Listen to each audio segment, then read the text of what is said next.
Hoy es lunes 8 de noviembre y vamos a hacer una clase especial. En realidad estamos en la semana virtual de Filosofía de la Educación, pero con motivo de presentar el último tema del año, con el cual vamos a hacer también, a propósito, nuestro parcial, o mejor dicho, sí, nuestro trabajo final. Por eso es importante que hoy justamente vamos a poder eh, presentar este, este último tema, que tiene que ver nada más y nada menos que con la ética y la deontología docente, es decir, con los principios y la forma de trabajar en docencia desde justamente la perspectiva de la filosofía de la educación. Así que esta es una presentación especial. La clase nuestra va a estar grabada. Las alumnas estaban hoy invitadas, pero era totalmente libre este Zoom que hacemos en forma sincrónica. Por eso es que justamente está siendo grabado, para que después pueda ser compartido mediante nuestra plataforma que tenemos en común de YouTube, y también la plataforma de Info, donde nosotros justamente siempre colgamos nuestras presentaciones. Así que bueno, como bien decíamos, el último tema del año es la ética y la deontología docente. La palabra deontología, ya la vamos a ver en un rato, pero significa justamente la aplicación de los principios de la ética a una profesión, a cualquiera de ellas. Bienvenida, Martina. Ahora tenemos, Evelyn, no sé cómo andás de conexión. A ver. Profe, ahí me mandó la consulta. Me Ah, dijo si había que estudiar algo para el lunes o teníamos que llevar algún tema preparado para el ah, trabajo que vamos a realizar. justamente, ahora lo vamos a comentar, mejor dicho, cuando estemos terminando, vamos a comentar eso. No, la idea es que hay que llevar todo el material que hemos trabajado este año para poder hacer el trabajo. Sí, sí. Pero ahora, gracias, Luján. Decía que se quede tranquila, que ahora está mal de conexión, ¿no? Sí, Eh, profe, tiene mala señal. Perfecto.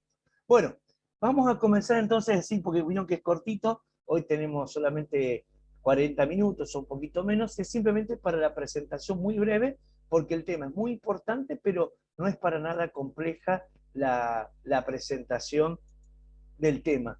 El tema es un tema a propósito, que cuando yo planeé la estructura de la propuesta de este año, justamente el último saber estructurante que planteé fue el ethos docente, es decir, la ética, los principios que tiene que tener una persona cuya profesión, cuya vocación es justamente la educación, concretamente la docencia. Entonces, ahí a propósito, fíjense, adelante de ustedes, ya tenemos en nuestra, en nuestra pantalla, como esa doble vertiente que vamos a manejar hoy, que es, por un lado, el ethos docente, que es la axiología. Axiología significa la, la fundamentación por valores. Algo axiológico es justamente algo que se considera fundamentado por valores. Cuando alguien dice la axiología del deporte, quiere decir qué valores se ponen en juego en el deporte. Si yo dijera la axiología educativa, estoy diciendo qué valores se ponen en juego en la educación, ¿no? Uno puede decir, mi propia axiología es, y entonces, no sé, si Luján dijera, mi axiología es, estaría como diciéndonos, mi escala de valores es. Entonces, tengan en cuenta esto. Axiología es justamente fundamentar por valores. Si quieren la traducción, digamos, más puntual, más filológica, sería la escala de valores. Una axiología es la escala de valores con que alguien justamente juzga o presenta justamente esos valores frente a ese hecho, frente a esa profesión, frente a esa actividad. Entonces, el ethos docente es la axiología, es decir, el fundamento por principios, por valores de la docencia. Y abajo, fíjense que dice, en otra palabra que parece como difícil, vamos a ver de dónde proviene cada una, la mos moris docente. Eso significa la moral docente, y tiene que ver justamente con la praxis, ya no con los valores y los principios que uno tiene, sino con la forma de actuar. De hecho, vamos a ver cómo se aplica ese ethos en esa mos moris. Son palabras que nos resultan poco conocidas porque están hechas en su idioma original, y es importante que sepamos justamente de dónde proviene su etimología, porque esto nos va a dar la pauta de dónde radica la raíz del por qué se distingue la ética de la moral. Normalmente ustedes van a ver que por ahí la gente maneja en la vida cotidiana, o manejamos, me puede incluir también, no nos podemos incluir los que estamos ahora acá en la clase, muchas veces la gente, no sé si confunde, pero sí usa como sinónimos ética de moral, como decir, mi ética es esta, mi moral es esta, y creen que están hablando de lo mismo. Y fíjense que en realidad, cuando yo digo mi ética es esta, estoy hablando de esta es mi escala de valores, por ejemplo. Si yo digo mi moral es esta, estoy diciendo mi forma de actuar es esta. Bueno, vamos entonces a empezar a desgajar esto que decíamos recién, ¿no? Es decir, de poder tener delante nuestro esas raíces para poder entender mejor qué significa cada una de estas dos grandes realidades, la ética y la moral. En cuanto a la ética, la etimología, es decir, la matriz idiomática de donde proviene, es del griego. La palabra que ustedes tienen delante ahí es ethos. Ethos significa justamente, ¿no? Algunos inclusive le colocan eetos, ¿no? O sea, como con una doble según en qué conjugación de griego esté. Pero más allá de eso, la palabra ethos, ¿no? Que significa costumbre. Pero atención, acá viene lo interesante de los griegos. Como la palabra ethos, costumbre, de ahí proviene la palabra ética, está concebida por los atenienses, es decir, por esa cultura fuerte que tenían los griegos en la ciudad de Atenas en torno a esa gran postulación del arte, de la filosofía, de la matemática, de la geometría, de la física, de la estética. Entonces, para ellos, y en esto vamos a tener, como cuando vimos a principio del año, algunos pinceladas de algunos filósofos, ¿no? Como Sócrates, Platón, Aristóteles, ¿no? El hecho de que para los atenienses, o mejor dicho, para los griegos atenienses, cuando alguien conocía un valor, automáticamente para ellos, ese valor se convertía en una pauta de vida. Por ejemplo, ellos, si una persona conocía la bondad, automáticamente para ellos esa persona tenía que ser buena. A nosotros nos suena como ingenuo, nos suena como, uy, es un poco demasiado, pero esa es la costumbre. Cuando alguien conocía el valor de la honestidad, en Atenas justamente se consideraba que en la demos kratos, ¿no?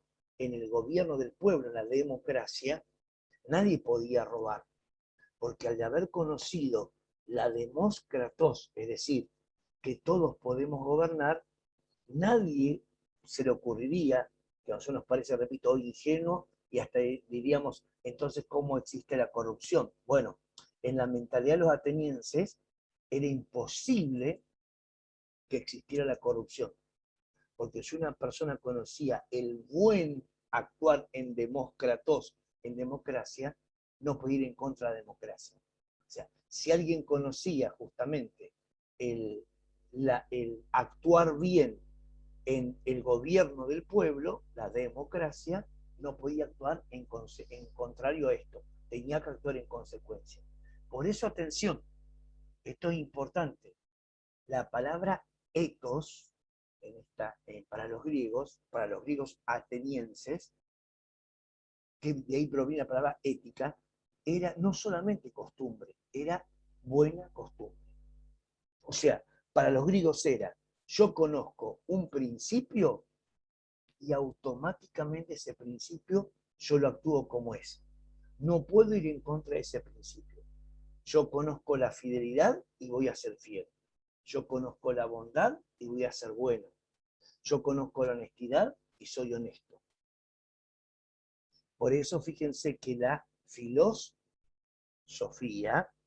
yo camino junto a, yo soy el amigo de Sofía, la sabiduría.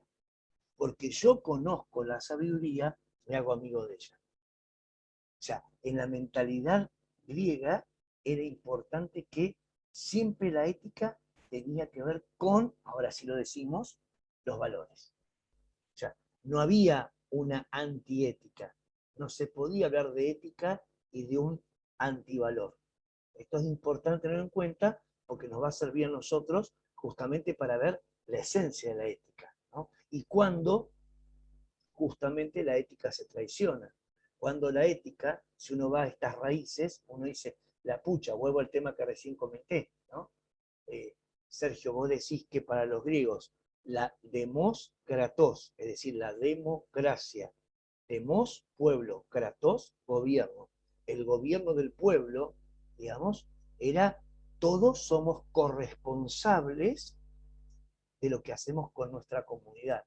Por lo tanto, a nadie se le ocurriría estafar a la comunidad, corromperla, robar un impuesto, porque era justamente, conozco la demócratos, no puedo actuar en forma contraria. Repito, nos resulta fuerte porque nosotros desgraciadamente vemos otras realidades en la parte contemporánea.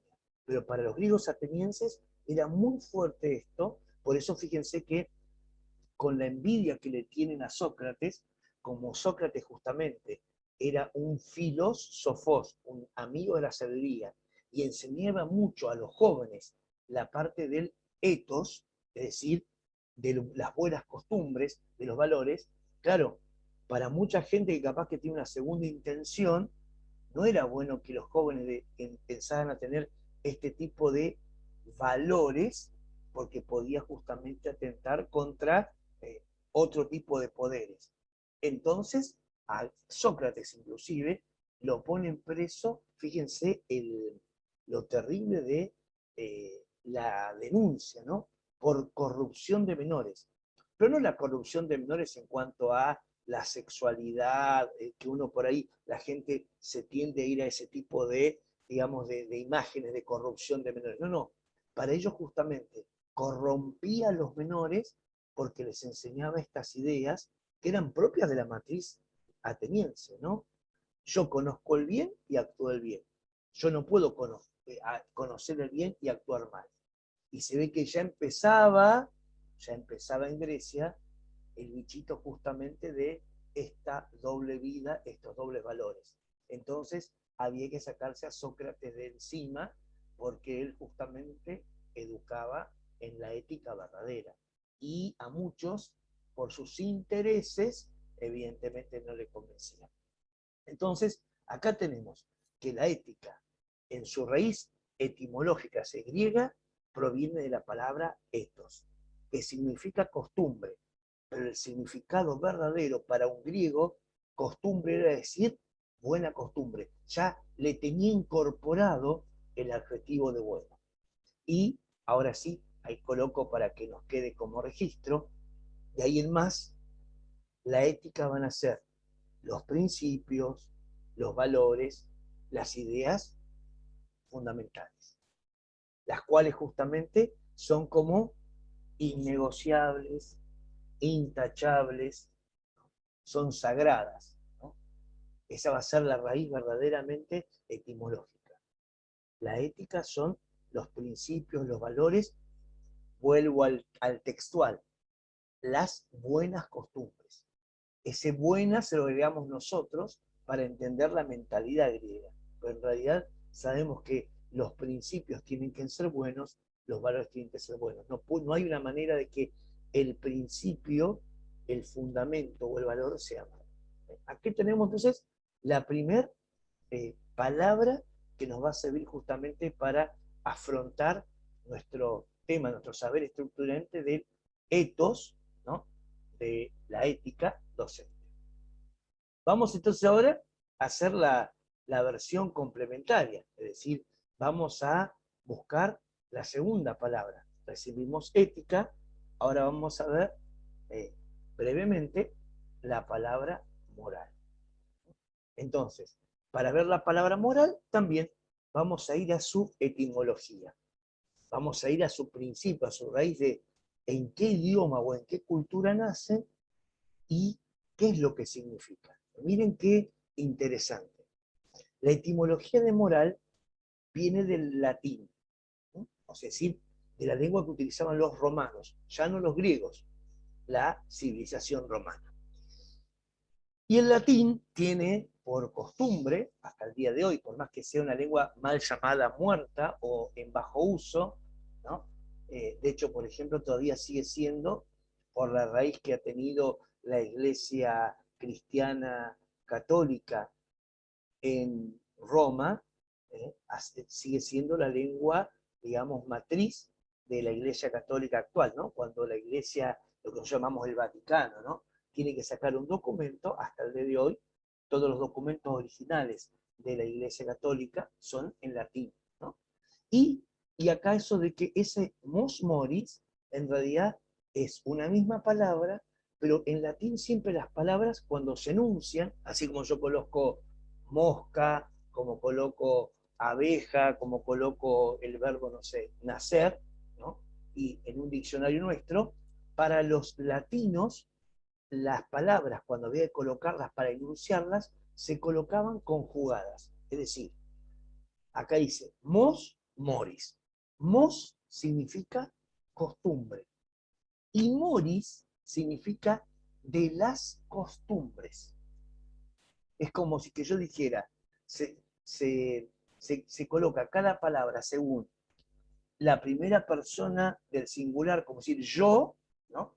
Y después, ¿se acuerdan? Cuando uno coloca el nosotros, de la primera persona del plural, cuando uno conjuga los verbos, ¿no? Entonces, yo creo y la otra, nosotros creemos. Bueno, de esa manera que nosotros conjugamos en la lengua española, por ejemplo, los verbos, ¿no? Que le colocamos conjugaciones y podemos decir, bueno, la primera persona del singular es yo, la primera persona del plural es nosotros. Bueno, los latinos, los romanos, así enunciaban las palabras, con cómo significaba esa palabra en el singular como sustantivo, como adjetivo.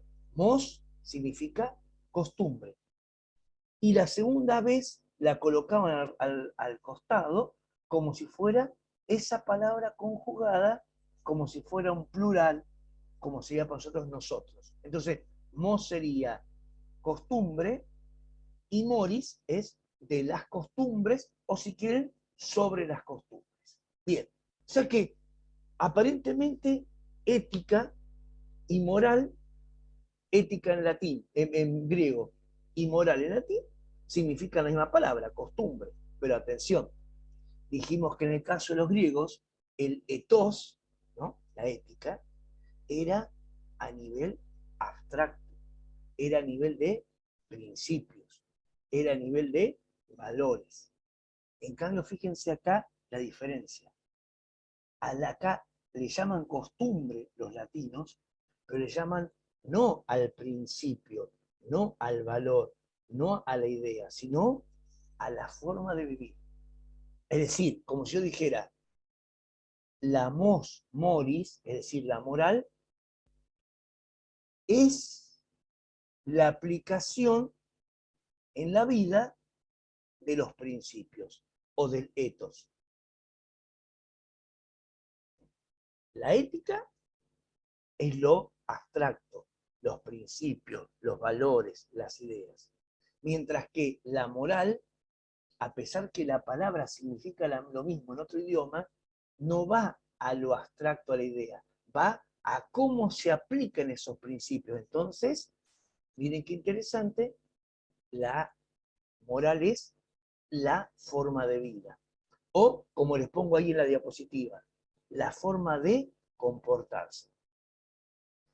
Ahora bien, miren qué interesante. Y acá vamos haciendo la comparación. Para los griegos, si yo conocía lo bueno, automáticamente actuaba lo bueno. Miren para los romanos, que van a ser los que van a, de alguna manera, inventar la moral. Yo, mi forma de vida, si yo conozco los valores, es mi moral. Pero yo, y acá está, fíjense la diferencia que hay con los griegos. La moral puede ser moralmente bueno o moralmente malo. Acá ya hay un paso distinto. En los griegos yo conozco la honestidad y soy honesto. Para los griegos, para los romanos, perdón, ya no. Yo conozco el principio, pero mi forma de vida puede ser moralmente buena o moralmente malo. Yo conozco la bondad como romano, pero mi forma de comportarme puede ser, conozco la bondad y soy moralmente bueno, o sea, y soy buena persona, o puedo conocer lo bueno y puedo actuar mal. Miren qué interesante. En la primera era como casi automático. Conozco el valor, conozco el principio y no puedo actuar de otra manera. Es como más perfecto, parece lo de los griegos. En cambio, en los romanos, de donde desciende la palabra moral, que es forma de vivir, forma de actuar, forma de comportarse, yo conozco un valor, pero puedo actuar en mi forma de vida a favor de ese valor o en contra de ese valor. Yo puedo conocer la honestidad y puedo ser honesto, es decir, moralmente bueno, o puedo optar por la deshonestidad, puedo ser moralmente malo. Atención porque ahora sí, miren cómo subrayamos el final de esta diapositiva.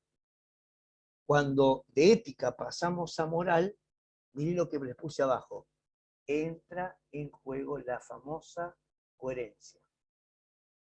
Es decir, la relación que haya entre esos principios y la forma de actuar. Este es el broche de oro. Dijimos de dónde provenía la ética y llegamos a decir que la ética eran los principios, los valores, los fundamentos, las ideas primeras. Cuando vamos al inicio de moral, vemos que en realidad tiene que ver con esos principios, pero llevados a la forma de vida. Pero esa forma de vida puede ser justamente coherente con esos principios y se va a llamar moralmente buena, o mi forma de vida, mi forma de actuar, mi forma de comportarme puede ser contraria. Y ahí yo me voy a transformar en una persona moralmente mala. Ahí, repito, entra esta palabra en el medio de las dos, que es la palabra coherencia. Y acá es donde hacemos justamente este desembarco para ver qué importante, y esto a nosotros nos va a servir muchísimo en el tema del lunes, cuando veamos esto aplicado a nuestra profesión, a nuestros ser educadores. Los grados de la coherencia desde la ética. Como que hay distintos grados de ser coherente y que ayudan a que, de qué manera una persona puede hacer dialogar lo que tiene como principios y la forma de vida. Esto es muy importante tenerlo en cuenta en la relación que hay entre ética y moral. Vamos a empezar con el primer grado, o sea, cuál es lo más básico que hay de la coherencia, pero que no debe faltar. El primer grado de la coherencia es entre lo que yo creo y lo que yo transmito, o como dice la diapositiva, entre lo que yo creo y lo que yo comunico. En Grecia podían decir entre lo que pienso y lo que digo. Ese es el primer grado de coherencia que cualquiera de nosotros debe tener. Entre lo que cree, lo que está convencido y lo que transmite. Si evidentemente entre lo que cree y lo que transmite es lo mismo, sos una persona coherente. Ahora, si vos creés una cosa en tu cabeza y transmitís otra, o hay un grado de falsedad, o hay un grado de hipocresía, o hay un grado de mentira, o puede haber hasta un grado de interés. aunque creo esto o pienso esto, no me conviene decir. Pero ya están viendo acá, este es como el grado más básico de lo que sería la coherencia. Lo que yo creo, lo que yo pienso, lo que yo sé y lo que yo puedo transmitir. Lo puedo transmitir con una mirada, lo puedo transmitir por escrito, lo puedo transmitir con la forma de hablar, lo que fuera, no importa. Pero acá está el primer grado de coherencia. Vamos al segundo, que apenas lo vean, se van a dar cuenta de aquel famoso dicho, haz lo que yo digo, pero no lo que yo hago, ¿no? Que es realmente un dicho sobre la incoherencia, ¿no? ¿Vieron cuántas veces a alguien se le quiere echar tintas como diciendo, uy, pero qué incoherente, ¿no? Claro, qué bien, haz lo que yo digo, pero no lo que yo hago, ¿no? Como hacer tu vida. Bueno, este sería justamente el segundo grado de coherencia, el que va en contra de eso. Acá es entre lo que yo creo, y ya no es lo que transmito, entre lo que yo creo, lo que yo pienso, lo que yo sé, y cómo lo vivo. Por eso digo que acá sí les sirve como machete, siempre recuérdense cuando una persona quiere criticar a otra porque es incoherente, en este rubro siempre aparece el famoso dicho, ah, claro, haz lo que yo digo, pero no lo que yo hago, ¿no? Como si, ah, qué lindo, vos me predicás una cosa y haces otra, ¿no? Bueno, este sería como el segundo grado, atacaría ese famoso dicho que tantas veces lo hemos escuchado, o capaz que lo hemos dicho nosotros. O sea, acá ya estamos un paso más. Ya pienso algo, estoy convencido de algo, creo algo y digo algo contrario, ¿no? Ya tendería más a una doble vida, ¿no? O como se dice ahora, ¿no? Tendería más a una doble moral. Vamos al tercero, el más alto de los grados de la coherencia desde la ética. Entre lo que me exijo y le exijo a los demás. Este es el grado más alto. Entre lo que Sergio se exige a sí mismo, tiene que ser coherente con lo que le exige a los demás. Ni mayor ni menor. Ni menor. Si yo me exijo a mí mismo esto, es porque estoy convencido, puedo con esa autoridad moral exigirle a otros lo que yo me exijo a mí mismo. Ni más ni menos. Este es el tercer grado de la coherencia. Bueno, esto para que vean, tiene que ver mucho con la relación, como dice nuestra diapositiva, que hay entre ética y moral. Y ahora sí, vamos a el desembarco final, ¿no? De este breve videíto, que es, bueno, a ver, si sabemos qué es la ética y de dónde proviene, sabemos qué es la moral y de dónde proviene, y sabemos que las dos articuladas tienen que ver con la coherencia, ahora vamos justamente a esta palabra que apareció en la primera diapositiva, que es un poco el título de este último tema del año, ética y deontología docente. Bueno, ¿qué es la deontología? La deontología es justamente una rama práctica de la filosofía, ya que estuvimos a principios de año, ¿se acuerdan que decíamos, si el hombre se cuestiona a sí mismo es antropología, si cuestiona el ser es metafísica, si cuestiona a Dios, al absoluto es teología, si cuestiona, ¿no? a los valores es la ética, bla, bla, hicimos ese cuadro gigante. Bueno, hay una rama justamente de la filosofía que es justamente cuando el hombre cuestiona la forma de actuar en su profesión, en su trabajo, en su oficio.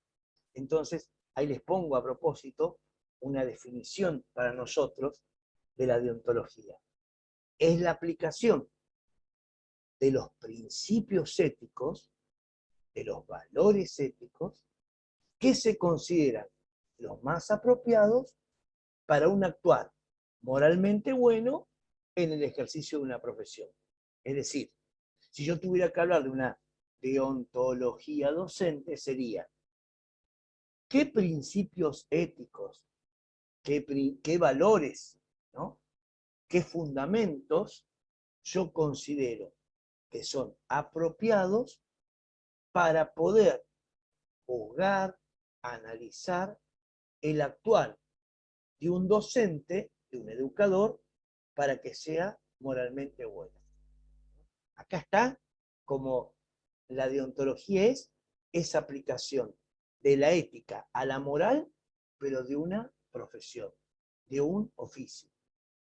Si quieren anotar ahí ustedes como se usa muchas veces o como hemos escuchado hasta en las películas tal vez, o si alguno tiene familiares que son médicos, vieron que muchas veces se dice o se escucha decir, los médicos tienen un juramento hipocrático. Bueno, el juramento hipocrático de los docentes es nada más y nada menos que justamente la deontología de un médico, la deontología de una médica. Es decir, qué principios, qué valores existen que aplicados a la profesión médica me dicen cuándo es bueno el actuar médico y cuándo es malo. Por ejemplo, el primer principio, ¿no?, que tiene el juramento hipocrático, es decir, la deontología de una médica, de un médico es salvar la vida ante todo, ¿no? Ese es el primer grado del famoso juramento hipocrático, ¿no? O de la deontología médica, si quieren. Entonces, esto siempre acuérdense, la deontología es la aplicación de los principios, de los fundamentos, de los valores éticos a una profesión para saber cómo se debe actuar bien en esa profesión. Y ahora, acá sí, ya en estos últimos minutitos, hacemos lo que nos va a servir como introducción para, lo vamos a presentar más tranquilos, pero cuando estemos juntos el lunes, bueno, nuestro trabajo va a ser, de alguna manera, ver, observar, pautar qué aspectos del ser educador son alcanzados por la deontología. O sea, qué aspectos del actuar docente tendrían que ser tenidos en cuenta por la deontología. Es decir, por los principios éticos para que ese docente, para que esa docente, para que ese educador, vamos a decirlo en forma más abarcativa, para ese educador actúe moralmente bien. Y acá yo les pongo simplemente, como fin de hoy, por ejemplo, yo se los voy a comentar, pero el lunes seguramente los que estén solos, los que estén en grupo a dos cuando empezamos el trabajo, yo les pongo ahí dos ejemplos. Por ejemplo, un aspecto en el cual tendríamos que decir algo de deontología es la relación educador-educando.